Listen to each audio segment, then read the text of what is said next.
visiting Kare's Foundation website. Just wanted to tell you a little bit about Kare's Foundation and how it came about. Unfortunately, my mom and my sister were killed by a drunk driver when I was young. And so it's led me to feel a lot of different things growing up. So I wanted to share that with kids that I go talk with. I'll kind of go back a little bit on how I came up with a name. My mom's name was Karen, and my sister's name was Shelley. So I took the Kare for my mom's name and the S for my sister and put it together to form Cares. So that's kind of where the name comes from. I do things a little bit differently than some others. When I go speak at schools or to anyone, I talk about how it's affected me growing up because I was 3 years old at the time. And I talk to kids that, the decisions that they make at the time when they're young or teenagers can affect their life forever. And we can't stop kids to go partying. We would love them to not to, wait till you're 21 years old and then be smart about it. But we all know teenagers are teenagers. And so I talk more about making those decisions at that time to be good decisions. And if you are going to drink, to make sure you take the actions to take care of somebody driving. I also tell kids when I speak that I'm your friend from that point on, so that if they're getting peer pressure, there's all they have to do is say, hey, a friend of mine's mom and sister was killed by a drunk driver, and that's why I choose not to. You say that to somebody, the peer pressure goes away immediately. So that's what I talk to these kids about. And that, I give everybody my cell phone number that they can call me if they're in need at any time. I'd rather them call me and have me help them get help than have a police officer come to their parents' door and knock on the door and saying, hey, your child was killed tonight, or they killed somebody. So I kind of take a little bit different approach to it. So I just want to thank everyone for coming online and taking a look. We are a 501c3, fully tax deductible if you want to make a donation to us. Again, thank you for coming online, and I look forward to coming to your city, your school, or wherever you're located to speak to your community. Thank you so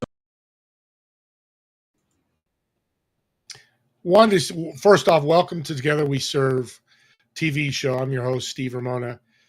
I want to share that video. When I met my guest a few months ago, I was really taken back. Some stories make you laugh. Some stories make you cry.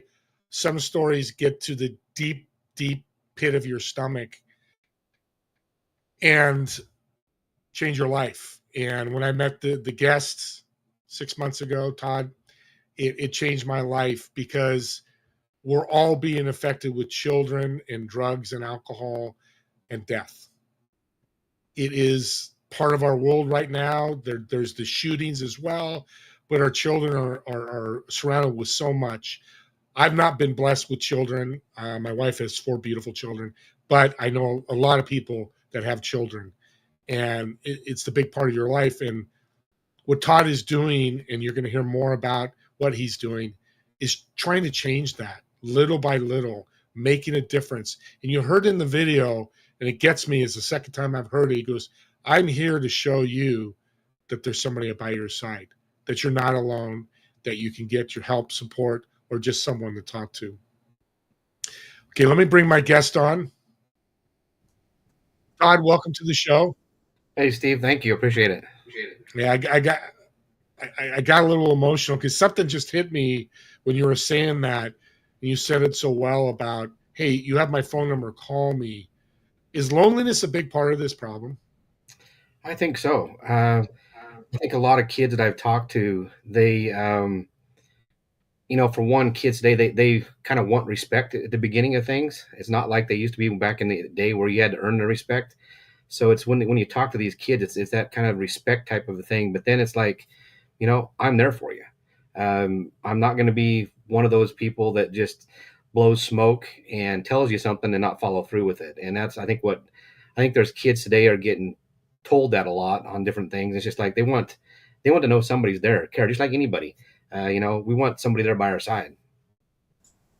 Yeah, I like that. And it could be a parent, it could be a teacher, it could Absolutely. be a coach, and it could be you, Todd, just somebody, we'll talk about your boot camps down the road later in the show, but somebody there, a peer, and it could be another child too.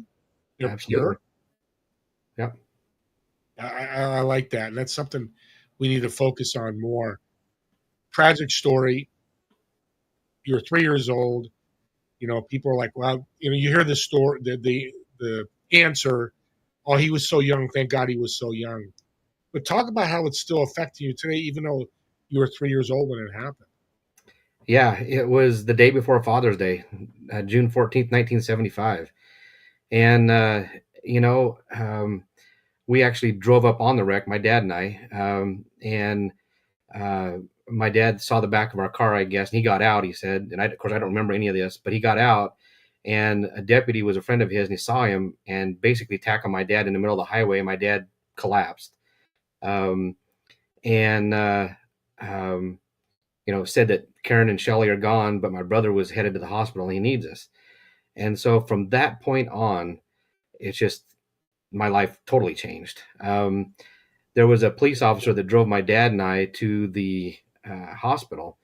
Well, after things had settled down, my grandmother was watching me and this police officer's daughter. And I was telling her that her dad killed my mom and my sister. And I wouldn't stop saying that, I guess. And so my dad took me to the junkyard and showed me the pickup of the guy who killed my mom and my sister.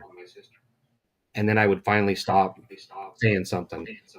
And, back in 75, the old adage of buck up buttercup was the kind of the thing. You didn't go to counseling. You were a weirdo if you did.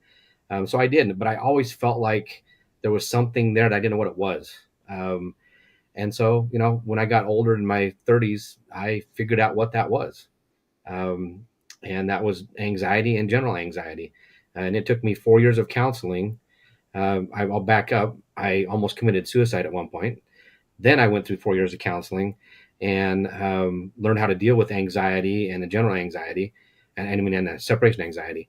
So, it's been a struggle.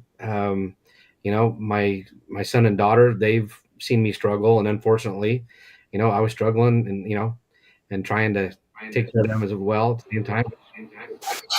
I commend them for having to go through that because it's something that I hadn't taken care of that I, didn't really know about what it was. So, Yeah. Did the suicide thoughts come because of losing your sister or mother, or where do you think that came from? I know it's a tough question, but yeah, no, I was depressed for sure. I had a divorce and stuff, and I actually went on depression medication. And my doctor said, "Hey, you should do this." And I denied it, fought it, and I'll try it. So I think the medication made me worse. And so that was, I think, part of it. I was depressed, but I think that part of it just put me over the edge. And so when because I had a shotgun in my mouth and I came out of that, and I truly think it was God slapping me upside the head, like, "Hey, what are you doing?" And I've now thought back in that moment, like, okay, what was I thinking? And I really don't know what I was thinking. I have no clue what I was thinking at that time. But when I came out of that, I called the on-call doctor, and happened to be my doctor on call, and it was a Friday evening, and she said, "Stop the medication, be around people, and be in my office Monday morning." And I was, and I told her, I said, I went to church and I said, I believe in God. And I said, I want to go to a Christian counselor. And between a Christian counselor, God, and myself, I'm going to figure out what this is. And so, like I was saying, I went through 4 years of counseling, and we went clear back to when I was 3 years old. I was able to grieve my mom and my sister, and went through the 7 steps of grief and went through all of that. And I was not the best person at that time, as far as I was quick to anger, because all these emotions that I'd never ever, I think were there, but I didn't know how to release them, and they were being released. And it was crazy to go through that. But you have to go through something hard to get on the other end, and then to be where I'm at to be able to help kids today. yeah, being such a tragic situation, there's always blessings, and sometimes it's hard to see. But I would love for you to share the story. You met the EMT years later, and what the EMT told you. I've shared that story with a number of people, and it's. I'm going to go off screen, get some crack, because it's so powerful. Yeah. Go ahead and tell that story. Okay. Are you okay with the details? Yes, Okay. yes, I think they're Okay. important. Okay. So I've been speaking for a number of years, just kids that knew my story, like we're in youth group or somebody, I'd go speak at a driver's training class. So, but when I finally started this up a couple years ago, I wanted to go speak in the church that my dad and stepmom were going to, where some of the people there knew my mom when she was alive. So I don't know. I was talking to the minister, and I know my dad was involved. I just don't remember how it all came about, but we figured out that the minister's wife's grandmother was a first responder to my mom's wreck, and I'm going like, what? It's like, whoa. And so at first I was skeptical, and I said, well, the first question was, is she alive? It's like, yeah, she's alive, and she just lives like 30 minutes from where we were. And I'm like, okay. So I called her, and I was able to go talk to her. So I sat down and I said, how do you know that it was my mom's wreck? She goes, well, I worked with your uncle, was a deputy coroner in a neighboring county. And so she goes, I knew your family. I'm like, oh, okay. So she goes, I can close my eyes and remember everything. I said, well, will you please tell me everything? She goes, you really want to know everything? And I said, absolutely. Because I said, it's going to help me not only, maybe, I know it's a weird word to say, but closure, but maybe I'll get to know a little bit about my mom and sister's last moments. And so she goes, okay. So she goes, when I got on scene, she said, your brother was, or people were wrapped up in gauze. She goes, there's an older lady there that must have been trained in 4-H because of the gauze. And my brother's arm was wrapped up in gauze. And she goes, it was obviously broke. He was bleeding from the head, and he was wrapped in gauze. She goes, a drunk driver was cut from the shoulder all the way down, and he was wrapped up in gauze. And she goes, it was obvious that your mom and your sister had passed. And I said, okay. And she goes, they were in they hit head on driver to driver. And I said, yeah, I knew that. And I knew that he was in an F-150 pickup. And our car was a 66 Chevelle Super Sport. She goes, yep. And so she goes, when they hit, it popped the hood up in your mom's car and drove it back through the windshield. And back in 75, kids stood up in the front seat. And my sister was standing up in the front seat. And it decapitated my sister just above the eyes. And she said my sister was sitting back in a chair like you normally would sit, and the part that was decapitated was sitting to the right of her. And then my mom was leaning over my sister like she was hugging her. And I'm like, wow. I said, that makes perfect sense, because I said, my mom's death certificate said she died moments after impact. So I really truly believe that my mom had enough life left in her to see that my sister had passed, and she leaned over and was hugging my sister, and that's how she died. So I didn't have my logo done at the time, and it's very hugely significant, because after I came back to the area, this is my card and my logo here. So the K here, the wrapping around the one leg of the other, is significant at my mom giving my sister a hug. And this color here was my mom's favorite color, this bluish purple. So that's how that came about. And talking with her, and her name was Donna, wonderful lady. It was amazing how much more, and I keep using the word closure, but that's the best word I can think of, because I was able to know that my mom was probably embracing my sister when she passed. It's like, all right, they went to heaven together, kind of thing. Yeah. Yeah. And that's exactly when I share that story or shared it. That's what I convey with people. One, the maternal instinct, of course, Yeah. kind of beautiful, and same with your sister. And um, what we can learn from this is we can do more. Tell me about the more you want. Well, the Cares Foundation, the reason I came up with it to do it, was to speak with kids all over the country. So, I'll go to schools, I'll go wherever. You tell me and I'll be there. I kind of say that if I have a sleeping bag and a floor, I'm good. Um, but I want to go down and speak. And then I also have what's called Camp Cares. We're starting this next summer. So it's going to be June 6th through the 13th of 2025. And it's called Camp Cares. And I've got a little flyer here. And so I use the K on everything because it's significant. And Camp Cares, what it is for 75 to 80 kids right now that are affected by drugs or alcohol. Going to come up to the camp, and we're going to give them some group counseling in the morning and the afternoon. And then we're just going to have some good time. Let the kids be kids. Our theme is Survivor, like the TV show. So we're going to have the cabins and have names and have some competition and stuff like that. And it's going to be a week long, but I don't want to stop there. After we come back, I want to get these kids together every quarter and just check in. How you doing? And then we want to give them some more tools and just continue this meeting with them every quarter to hopefully build that relationship with them and give them enough tools that they'll go back in their communities and help their peers. So that's the goal. And I want to do one of these camps in every state in the United States. The only thing that's slowing us down is we just got to get funding, and we're rocking and rolling. A friend of mine has been a camp director for 20 years, and she's ready to go anywhere and everywhere. So it's going to be great. Yeah. So the parents out there that are dealing with this, what's the lessons that the children are going to learn when they come to camp?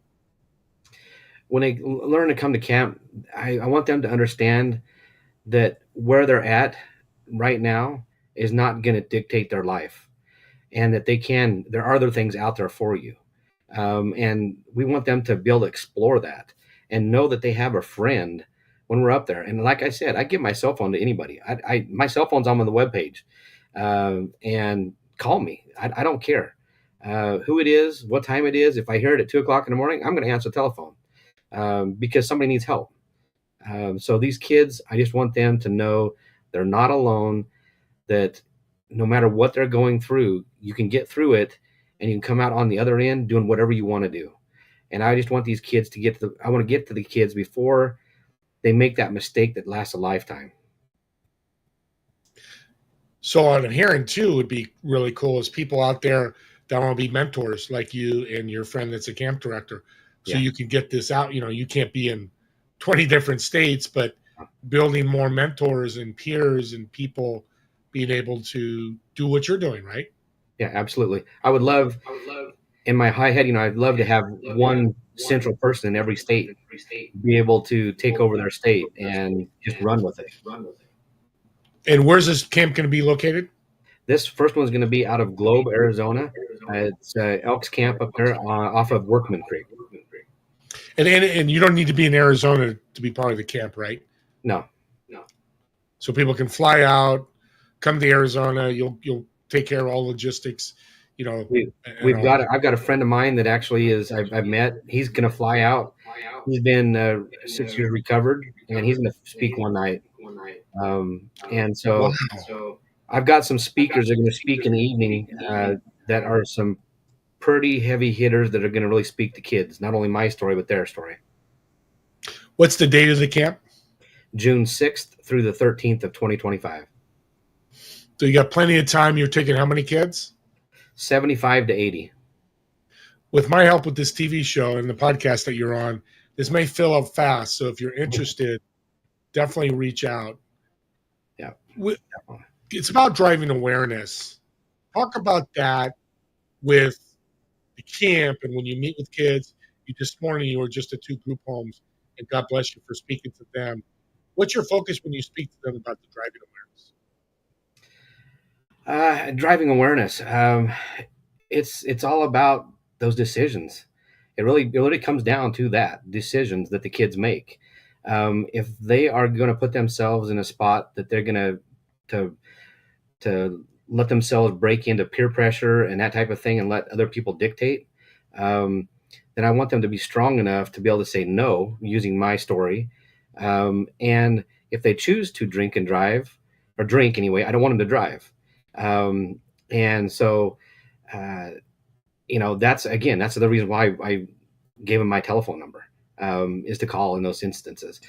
And I know you don't know this, Steve, because I think I started this after, but I've got what's called a nickel pledge started. So the nickel pledge, it represents the 5 people that were in my family, my mom, dad, my brother, and my sister and I. And then what this nickel pledge is, it says it will be, I will not drive drunk, distracted, or high, nor will I allow anyone around me to. I will call my parents or 911 if someone's in trouble, and I will wear this proudly in remembrance of those that have passed. So that's kind of the realm of it. And I'm working on getting these actually into wood, and so it would be a wood nickel. And I've got kids wearing them already. So And how can they get the necklace? They can message me, give me a call, email me off the website, and we ask if they could, pay $2 or $3 just for some of the cost of it. As soon as I get more funding and stuff, I'm not going to charge it all for them. But right now, I just can't do them out of my own pocket. Well, I don't usually do this on a TV show, but I want you to reach out. I want to buy a bunch of necklaces for kids. So we'll Okay. talk off the show. And audience listening, again, I don't do this on the show much, but this is way bigger than anything else. If you want to do the same thing, reach out to Todd for those wooden nickels. We'll talk more about how to reach out to him at the end of the show. But I definitely want to pledge that I will do that because in audience, why I'm doing it is a legacy. Not that, hey, I'm giving money, and it's about if I could save one child from from drinking and driving and getting a ride, and they they wake up the next morning alive, and then yeah, you could say I'm whatever about me, but that would be my thought process with that, with being able to help, and I hope more people have that same thought. Go ahead, Todd. Yeah, I mean, you just said it. You said why I do what I'm doing, to save one child's life. If I can save one child's life, everything I'm doing, everything anybody has talked about, that's it. You cannot put a price on some child's life at all. And I know what you're saying, but I got some news for you, Todd. I think you've already saved one person's life, maybe many more, and you're going to save many, many more. But I love your mantra that people should think that, if one person, listens to this TV show, if just one person watched today, Yeah, and it changed their life, or they went to their child, or a friend's child, or a cousin, or a nephew, or we go across the board, if they take this step to be able to do it, it's powerful. That leads to community. What's the importance of community for you? Oh, community is everything. I go network all the time, and the core individuals around me, they're networking, and my friend Nanette, that's in Oregon. It's everything, because there are days that I get down because it goes ups and down, and trying to raise funds for a nonprofit is hard.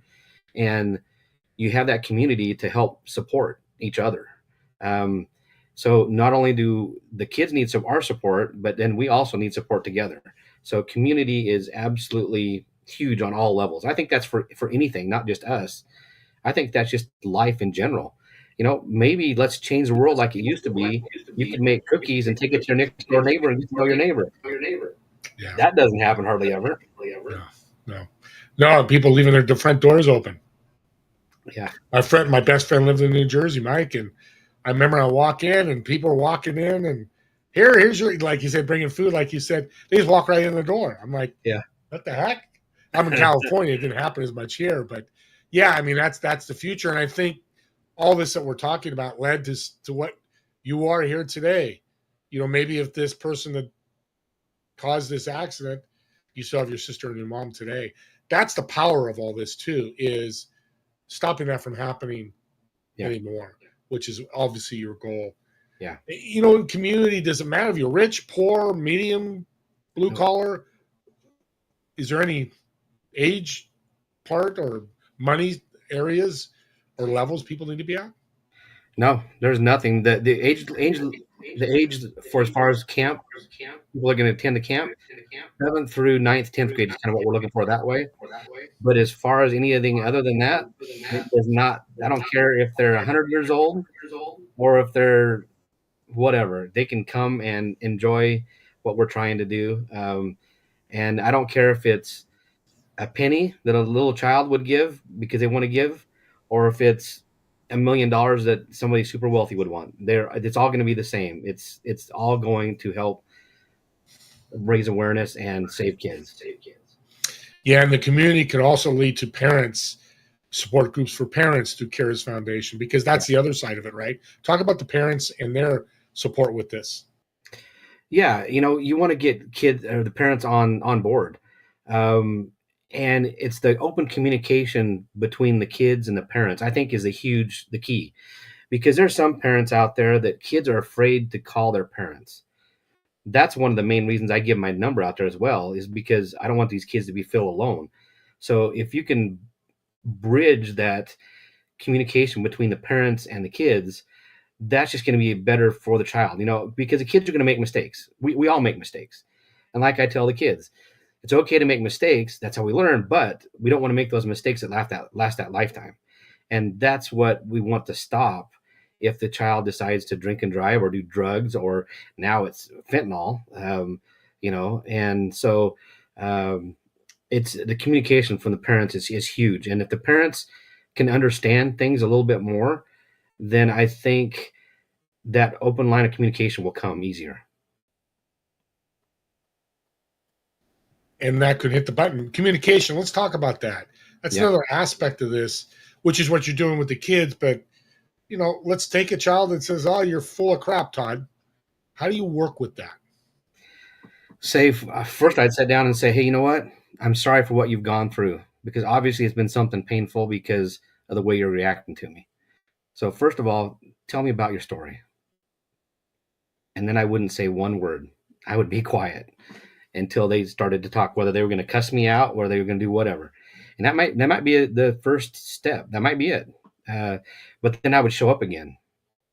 And then I would show up again. And by showing up to those kids, that shows you care. Even though I may not have said a lot, but I showed up. And some of these kids are either getting just talked to like people are talking over their head, and they're not talking with them. They're talking at the kids. And that's where I think I'm different. I talk with the kids and say, hey, what's really going on? Because I know you don't really want to be mad at me, and you don't want to do stuff. We want to joke, I'll tell you a dad joke, and so that's kind of the way I would come at that individual first. And just be a real person. That's really, like I said, with some of these kids that are going through something, they want to have that respect a little bit at first. I mean, it's not like it used to be back in my day, our days growing up. You had to respect your elder. That was it. You get respect, or that was it. Now it's a little bit different. So you have to approach it in another way, come around the backside kind of thing, and still get what you did back in the day. Yeah, you're not going to solve the problem with one conversation, No. But you showing up and being present, and and truly listening. And that just goes for Todd, but it goes for all you parents out there, or mentors, or people that are working with children that have a situation where they're doing drugs and alcohol and driving, or causing issues with that. It's just something that we can all work together to do that. Yeah. When it comes to the listening part, how does somebody respond as a parent when they're hearing all this? I drank last night. I'm 14. I got drunk. My friend drove drunk. Those type of scenarios that happen. Any suggestions for parents? Yeah. First thing is, don't get mad. As soon as you get mad, your child's going to be totally turned off. It's going to be lights out. They're not going to listen to you.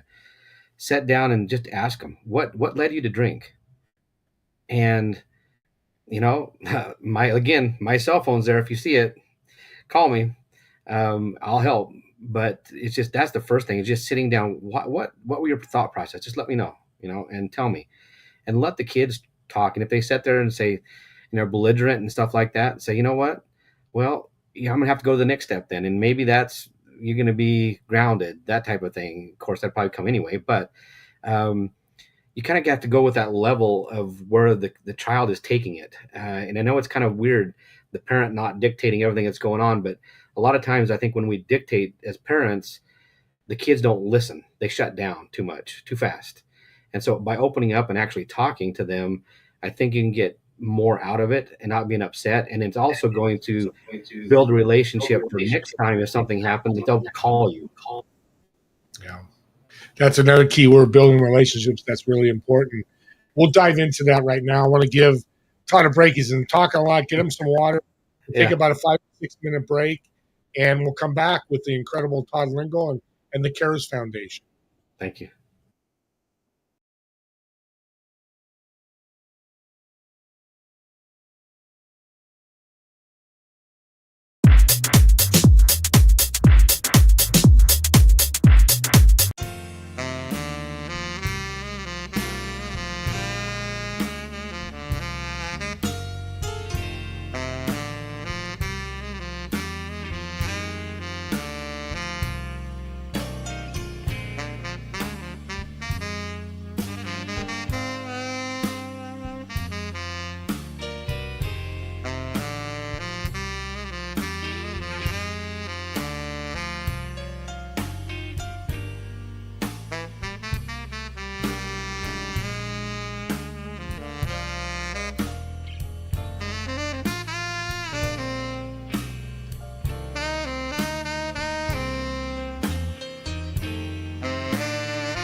Okay, we're coming back. Audience, you watched. I made a donation live.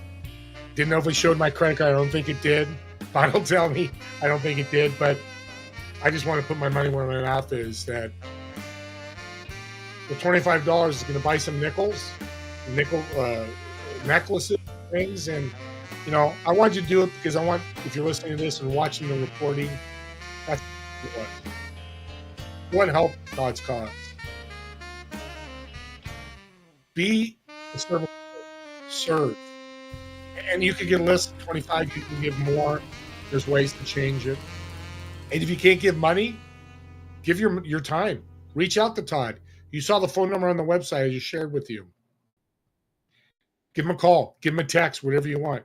And I'm really talking about this a lot because I got really emotional in the first segment because I lost my dad in 17, but not in an accident. And if you looked at the website, he's got a picture of his mom and his sister. And it took all of me not to lose it right there because it's real now. And I know what he's doing is to show that this is real. It's just not Todd.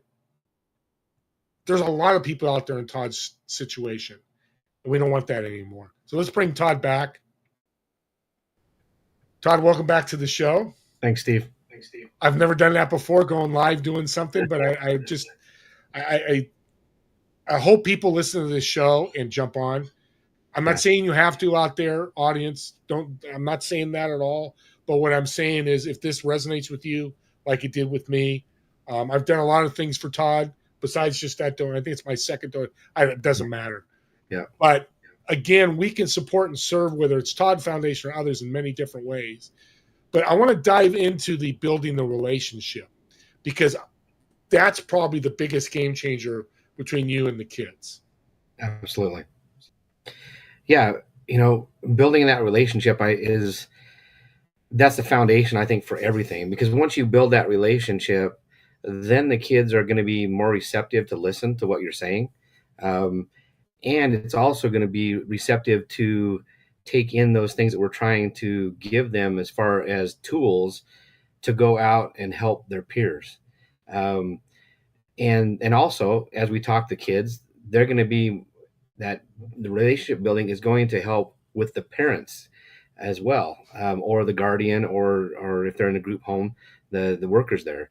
I just all around gonna make, and I'm hoping as building relationships, it will help a child that's angry and all that it'll open them up to be able to get other help, whether that's to go to counseling, whatever. It's I'm willing to do whatever. I don't have a counseling degree or anything like that. I have taken some classes, but I want to get them to the help, and I have resources to get them the help. So that's key. I think that's key. The building relationships is the baseline of everything. And if I can just get in front of the kids, I think I can have an impact. And the other thing is the parents too, building that relationship with the parents.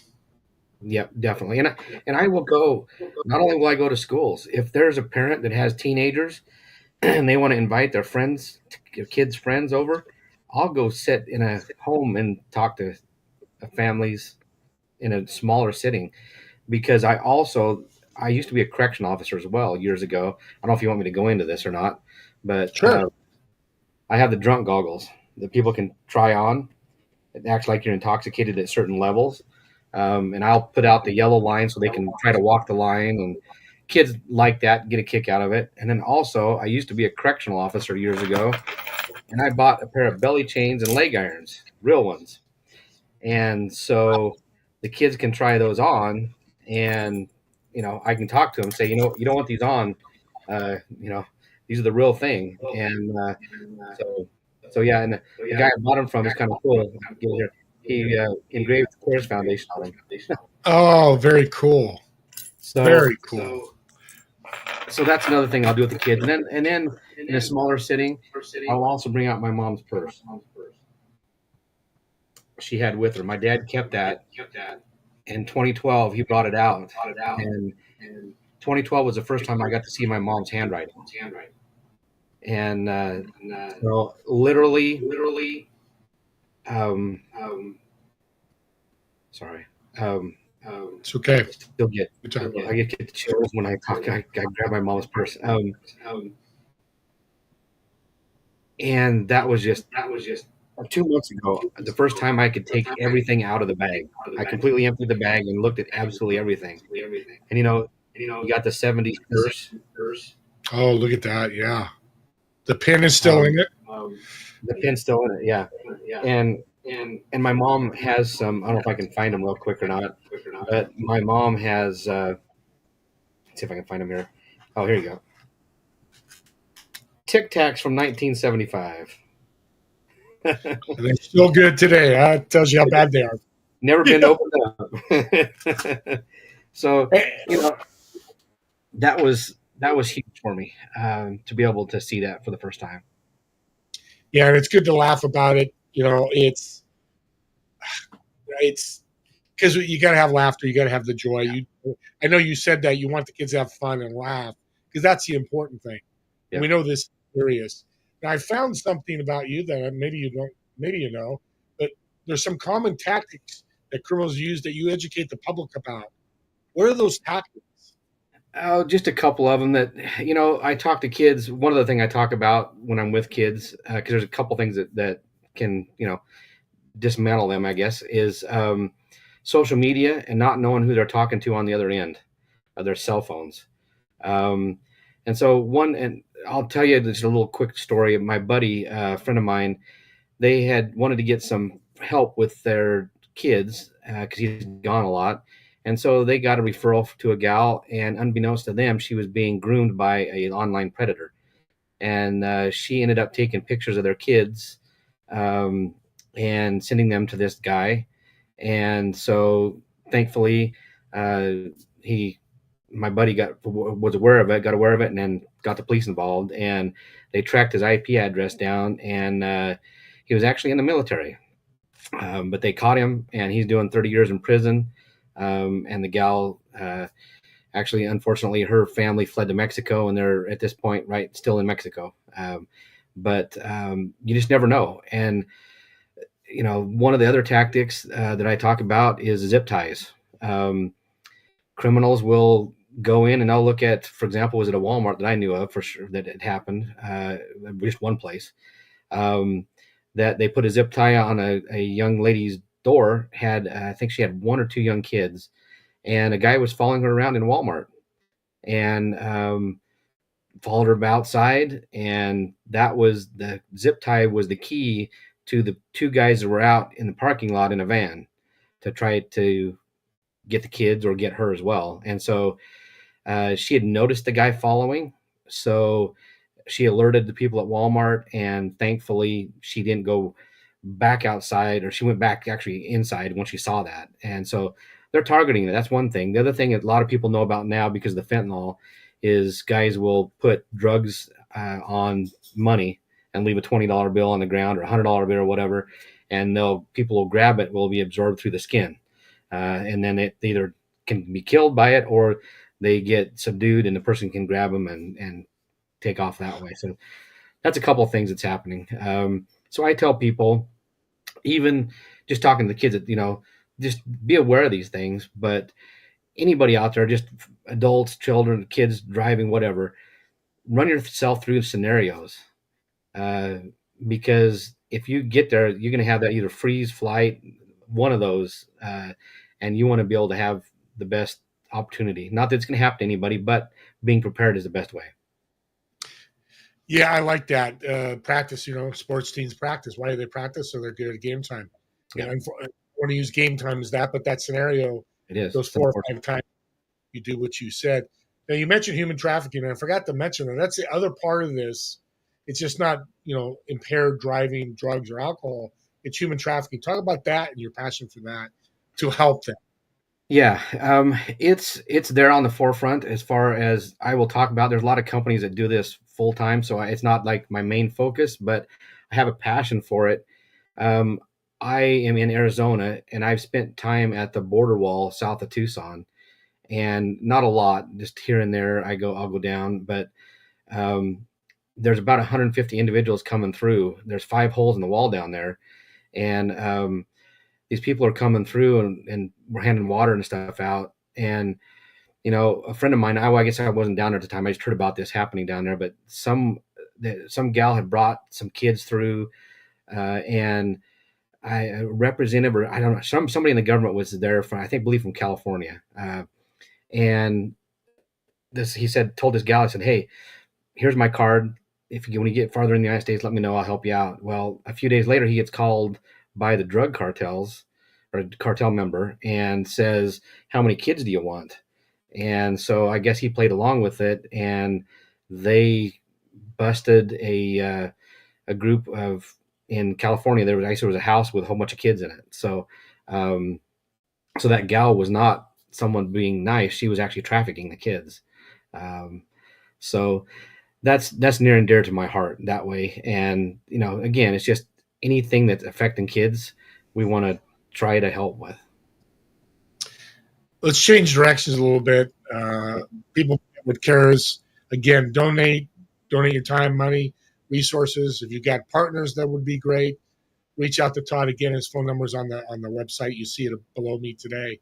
Right now. Talk about people listening. Some people want to start a nonprofit. We're going, I've got a passion for something happened to me. Yeah. Talk about your challenges with your nonprofit and how you've overcome them. I first and foremost, God is number one.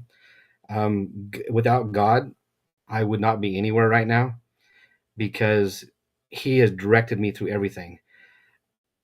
Just, I would say, don't give up no matter what hurdles that there are, because I had called a friend of mine and I was in a networking group that is an attorney, and I said, hey, would you help me start this up? And he said, man, the firm I'm with is going to make me charge you $5,000 to $6,000. And I didn't have that kind of money. And he said, but there was this gal that I know, and he explained that she came into one of our meetings, and I kind of briefly remembered her. And he goes, oh, let me call her. So she owns her own firm. I'm like, okay. So he called me back and he said, yeah, she'll help you. And she said, I'll charge you $600. I'm like, let's do it. So I've had a lot of people that have helped me, that believed in my story. And so I would just say, don't give up. And you can always, again, my phone right there, call me. I'll tell you what struggles I've been through, and what wins I've had. A win, I was down when I talked about going down and speaking to that church. Well, I was in Idaho additional week from what I was there after I spoke.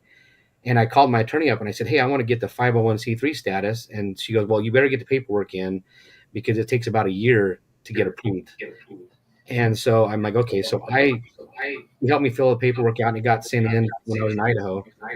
Came back here to where I'm at for a week, and I get an email that says my 501c3 was approved. Wow. 2 weeks. And she called me literally, it was probably a minute after I had opened the email up. She goes, did you see your email? I'm like, yeah, I just read it. I said, that's awesome. And she goes, I've never, ever seen that. And I said, there's a big guy upstairs that's helping. She goes, amen to that. Amen. No, they're definitely the big guy. What do you feel when you wake up every morning? I'm happy to be awake, be alive.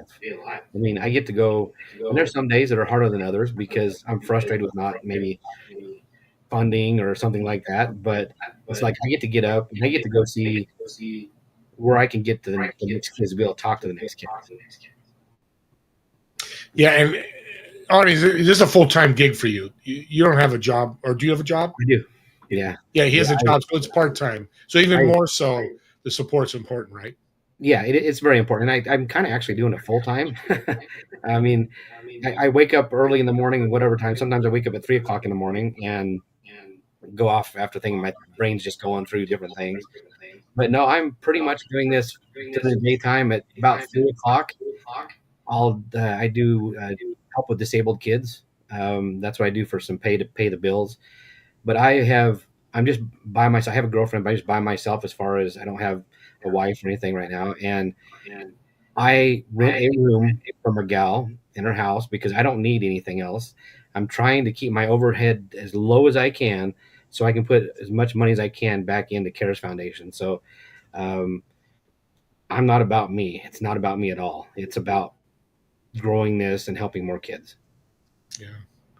passion and purpose will get you waking up at 3 o'clock in the morning, living in one room, and doing all that. I don't know your girlfriend, but I'm gonna say, what's her name? Brenna. Brenna, I know you're proud of Todd because I am. We're coming to the end here. I want to end on a very fun note because I love that you mentioned that with the camps because this is a very serious subject, make fun. So we did it in the podcast. We're going to do a little differently here. Okay. So I've reserved a Learjet for you. What? And you got a Learjet. Well, we're faking it right now. Okay. Next year, we're going to be talking. So audience, there's a secret coming next year. You'll learn next year, but we'll be talking about that. So I've reserved, pretend, a seat of 4, Learjet. So, of course, you're in one of the seats. Who are the 3 other people in the seats, and where are you flying to? Oh, man. Do they have to be alive or they can be whatever? They can be whatever. Oh, whatever? I mean, my mom and sister are going to be 2 of them. We'll give them 1 seat. We'll make it 5 because they're really... Okay, 3 more. Well, you know what? I would love to have Jesus sitting right beside me, and, man, that would be sweet. So I would say 3. I'm trying to think 2 more. I think, boy, those are hard. But I want my girlfriend there because she's supported me in less, and she's just behind me when I get down. She's there to support me. And then the other one, you know what? Honestly, I think Ronald Reagan would be kind of neat to talk to. I love that. I just watched. So I don't watch the movie. Very good. If you like Reagan or love Reagan, you're gonna love the movie. So where are we flying to? Where are we flying to? I think we're flying to, because I would love this myself, to a high mountain camp somewhere that has a nice cabin and overlooks a meadow, and man, it's peaceful. Amen to that. What a way to end the show. God bless you. You know I support you 100%. Absolutely. The audience, again, ks-cares.org. You see it right below me. The Cares Foundation. Any way you can support him. Yeah, I've had millionaires on here. I have people successful. That's not what the show is. Together we serve. How can we serve together? You just saw together I served him with a donation. Again, I'm not bringing it up to pat myself on the back. It's just to show you how easy it is, whether it's a donation or time or whatever, a resource. Maybe you've got buses that could take people up. There's so many ways we can help. Yeah. Be open-minded, be creative, and reach out to Todd and make it happen. We'll see you all in the next week on Together We Serve. You guys all have an incredible week. Todd, thank you again. God bless you. Thank you.